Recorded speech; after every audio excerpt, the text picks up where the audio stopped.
Пътниците едва не влязоха отново на процес. Този път недоволството им премина в неотменните законни срещи срещу бездействието на кабинета и реално на министерството юли 2011. Научните работници блокираха за кратко булевард Слави Преводител.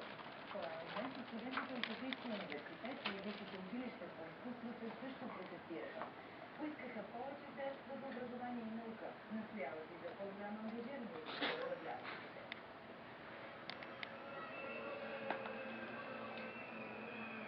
На най-масовия студентски протест отново беше изсвиркано правителството и водената от него политика в сферата на образованието.